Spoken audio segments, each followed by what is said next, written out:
Coltrane here on Democracy Now!, democracynow.org, The War and Peace Report. I'm Amy Goodman with Juan Gonzalez. We turn now to an issue seldom talked about on the presidential campaign trail by President Obama or any of his Republican rivals. The issue is poverty. A recent article in the Chicago Reader described poverty as the forgotten issue in the presidential campaign. Census data shows nearly 1 in 2 Americans, or 150 million people, have fallen into poverty or could be classified as low income. 38% of African-American children and 35% of Latino children live in poverty. In February, Republican presidential frontrunner Mitt Romney openly declared he is, quote, not concerned about the very poor. We're now joined by 2 guests, Cornel West and Tavis Smiley, who are attempting to start a national dialogue on poverty. Last year, they took part in a 10-state poverty tour, and they've just published a book on the issue called The Rich and the Rest of Us, a Poverty Manifesto.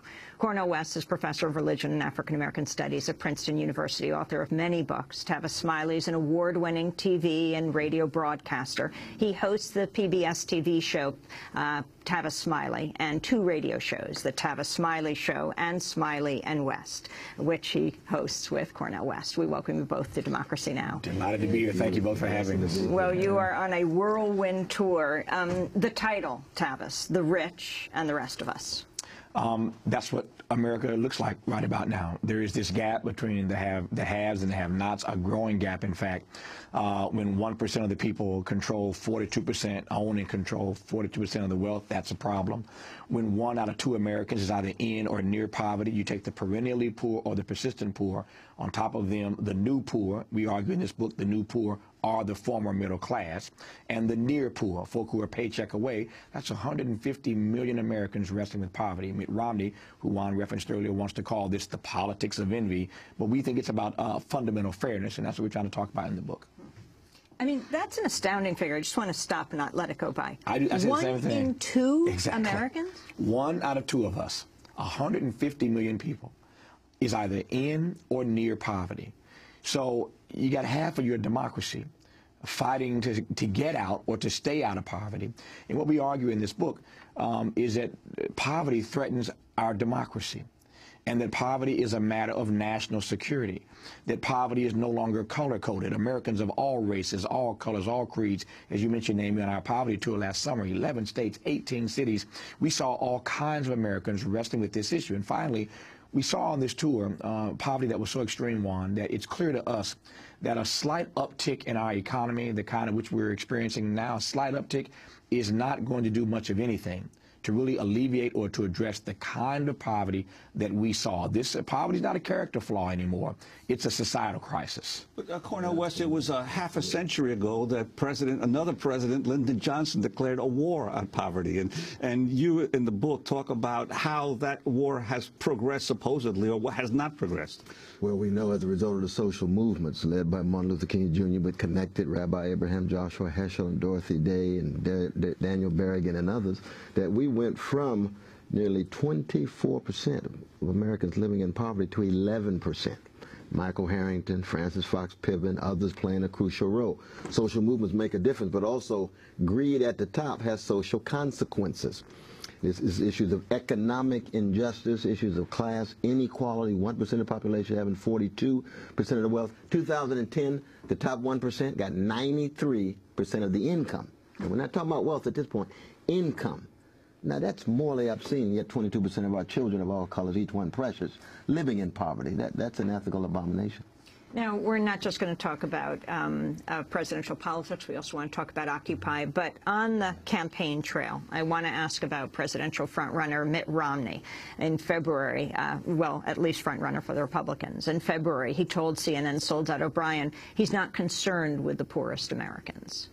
I'm in this race because I care about Americans. I'm not concerned about the very poor. We have a safety net there. If it needs a repair, I'll fix it. You just said, I'm not concerned about the very poor because they have a safety net. And I think there are lots of very poor Americans who are struggling who would say, that sounds odd. Can you explain that? Well, you had to finish the sentence, Soledad. I said, I'm not concerned about the very poor that have a safety net, but if it has holes in it, I will repair them. Got it. Okay. The challenge right now, we will hear from the Democrat Party the plight of the poor, And there's no question, it's not good being poor, and we have a safety net to help those that are very poor.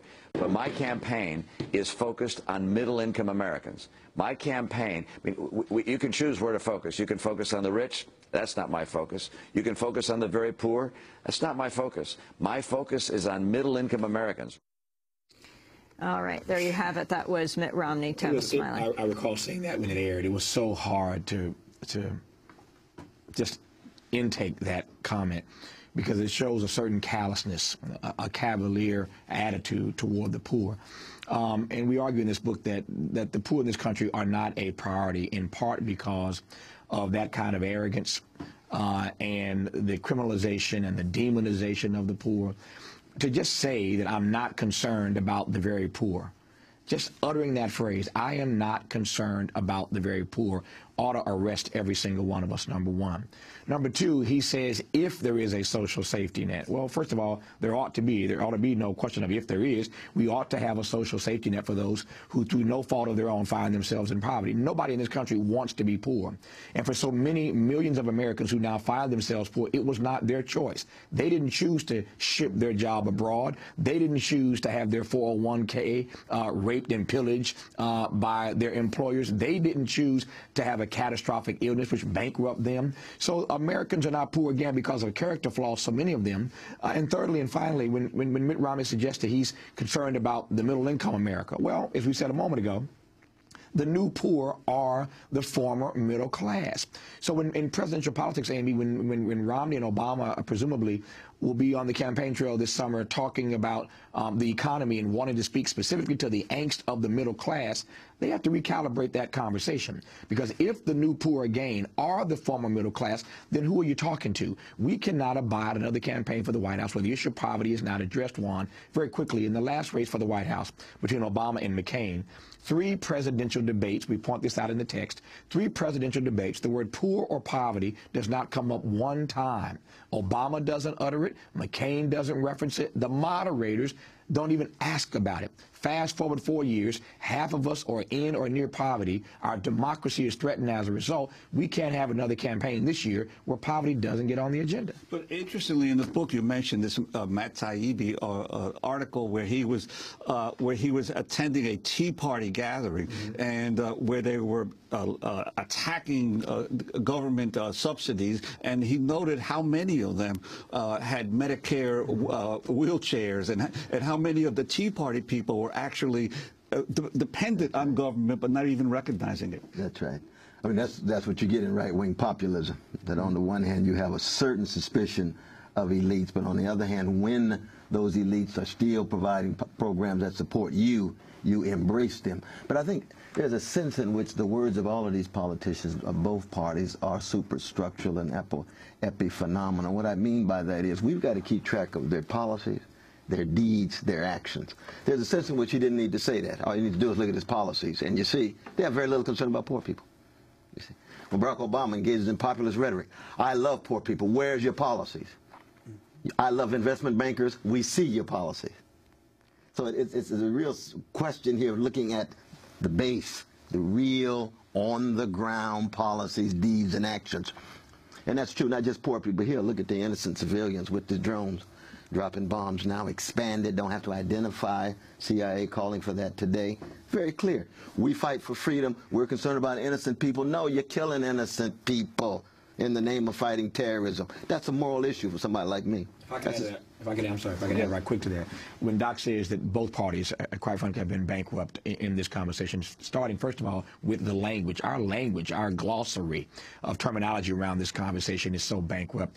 What does it mean to be working poor? If you work, you ought not to be poor. Minimum wage? No. How about a living wage? What is a jobless recovery? It ain't a recovery if it's jobless to the average American. But to Doc's point about the fact that beyond the language, both parties have been ideologically lacking in terms of imagination and vision and creativity for putting poor people back to work. Just yesterday, the House Republicans in the Agriculture Committee voted, as you know, to tighten restrictions even further on food stamps. Now, we already know that there's a dramatic increase. Mr. Gingrich's nasty, vitriolic comment notwithstanding, calling the president the food stamp president, we know that more Americans are applying for food stamps than ever before. Feeding America, who we've worked with, will tell you that more Americans are trying to find food. There is clearly a food insecurity problem, Juan, in this country. And at that very moment, here we now get this austerity conversation underway in Washington, and they start tightening the belt, not on defense, but on food stamps. There's a problem with that. O'Reilly on Tuesday, Fox News host Bill O'Reilly, I know you've been on his show, slammed President Obama's policies on poverty. In a free society, people have a right to be a moron, and no government can stop irresponsible parenting. So what is the solution? President Obama believes that the federal government should give money to the poor, hand it right to them, in a variety of ways. Problem with that is that many of the poor will use the money irresponsibly. The high rate of alcohol and drug addiction and other social problems assure a massive amount of waste in the entitlement arena. Americans are the most generous people on earth, but the truth is that income redistribution doesn't work. For what the feds spend now on entitlements, every single poor person in America could be handed almost $21,000 a year. That was Bill O'Reilly, Fox News, Professor Cornel West. Well, we've got a section in this book where we talk about the myths and lies told about poor people in poverty. One is that poor people have character flaws and make bad decisions. I know a lot of oligarchs and plutocrats who have character flaws, make bad decisions and still get bailed out, still have access to welfare, still have socialism for them, as it were. So Brother O'Reilly, he just falls right into the right-wing trap in that regard. And he talks about income redistribution. What we've seen is the most massive income distribution from poor and working people to the well-to-do. So he's not against income distribution. It's just when it's top-down, he's against it. When it's bottom-up, he's all for it. And that's, in fact, he sees it as a natural process of the free market and so forth. So we had to shatter the myths that he's putting forward. And Brother Tavis and I have been blessed to go at that, dear brother, directly, face-to-face and soul to soul. On that very issue, as a matter of fact, and he keeps raising that issue about substance abuse.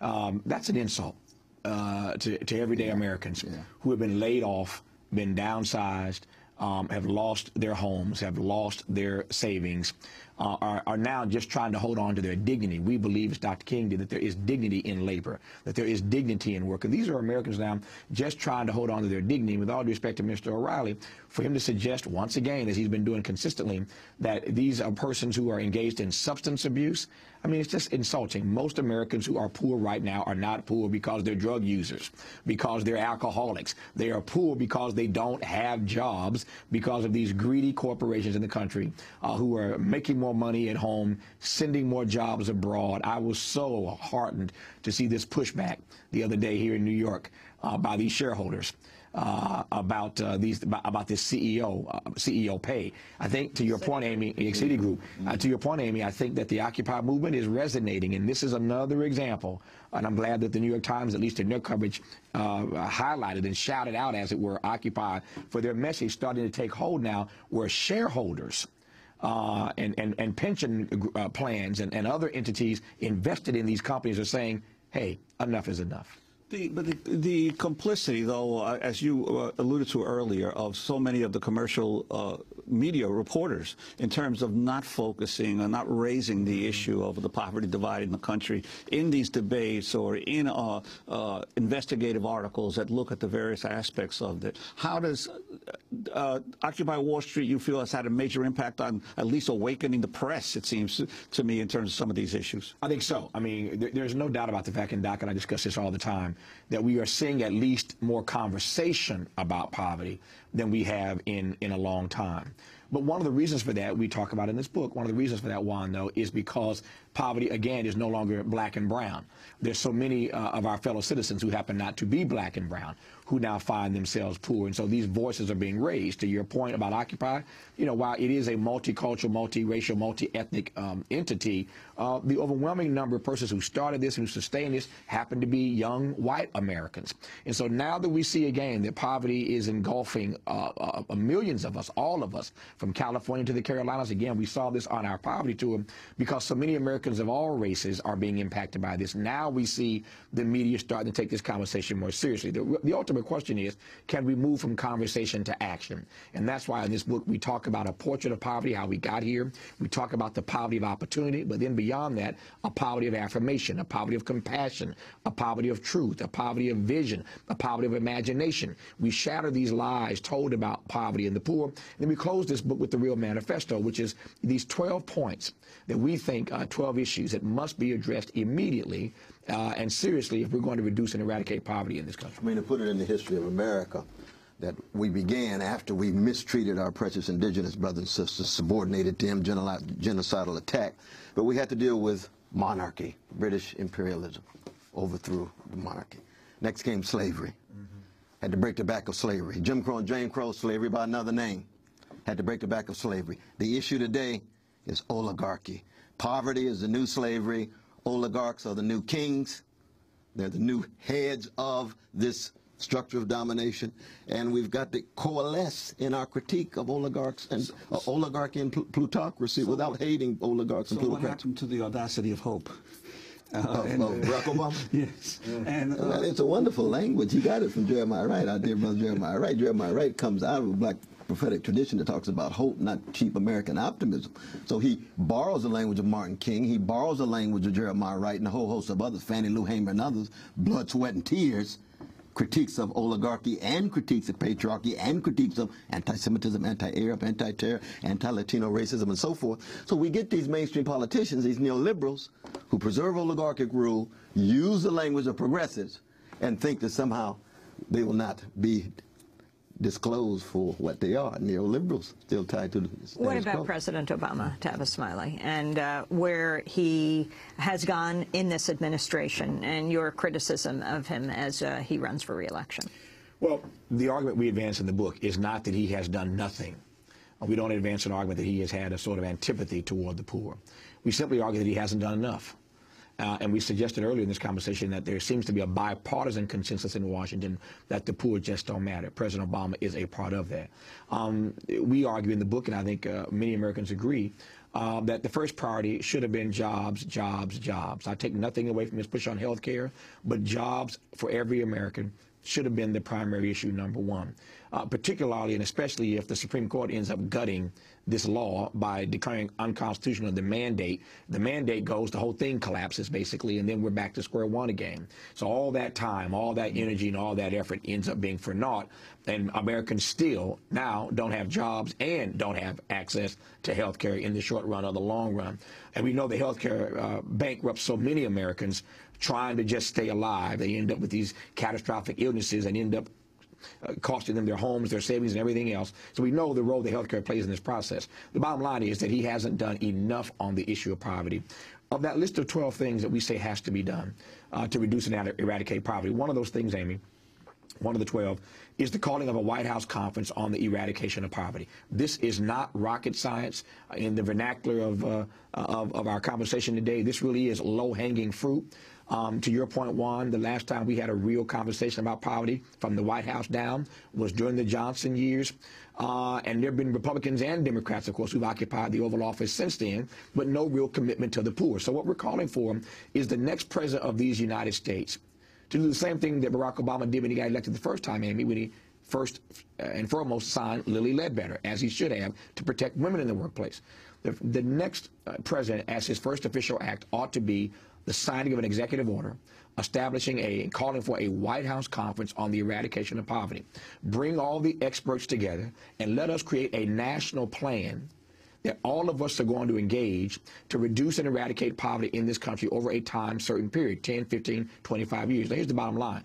These plans already exist. Jeffrey Sachs here at Columbia, New York, has one. Mary Wright Edelman, Children's Defense Fund, has one. Catholic Charities has one. Jim Wallace's Sojourners has one. There are all kinds of institutions and think tanks who've created these plans to reduce poverty in this country, but nobody at the White House level, nobody at the federal government level has said, let's all get in a room and create a national plan that we're going to rally around to reduce poverty in this country. They've done it in other countries. Chile comes to mind. Between 87 and 2009, they went from about 48% poverty to 11% poverty. And Doc makes the point, and we do in the book, that after the Johnson War on Poverty, we reduced poverty in this country. Again, this is not a skill problem. It's a will problem. We need a national plan to get serious about this issue. We just have 30 seconds. Cornell West, Occupy. I saw you down at Occupy Wall Street, and you traveled around the country. The significance of this movement. Oh, it's the historic movement, democratic awakening taking place among everyday people, straightening their backs up. And it's a beautiful thing to witness, and it is coming back stronger than ever, and I'm blessed to be there. I've got my cemetery clothes on, and my jail clothes on, and my street clothes on, even as we write our books.